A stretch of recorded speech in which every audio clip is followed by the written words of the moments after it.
నమస్కారం గంటారావానికి స్వాగతం ముందుగా ప్రధానాంశాలు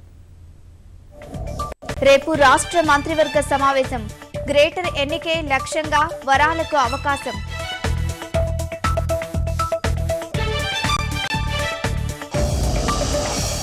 జీహెచ్ఎంసీలో తెరాసకు తిరుగులేదన్న కేటీఆర్ ఎన్నికల గిమ్మిక్కులు ఆపాలని విపక్షాల విమర్శలు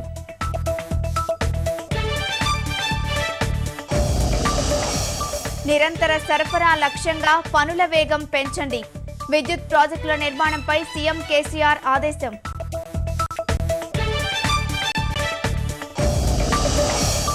నుమాయిష్ ప్రదర్శన ప్రారంభించిన ముఖ్యమంత్రి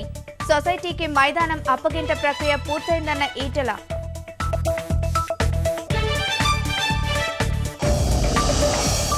2016ను ఎల్పీజీ వినియోగదారుల ఏడాదిగా ప్రకటించిన కేంద్రం 3 ఏళ్లలో అందరికీ వంట గ్యాస్ కనెక్షన్లు ఇస్తామని ప్రకటన ఢిల్లీలో తొలి రోజు సరీ బేసీ విధానానికి అనూహ్య స్పందన ప్రజల సహకారంపై ముఖ్యమంత్రి కేజ్రీవాల్ హర్షం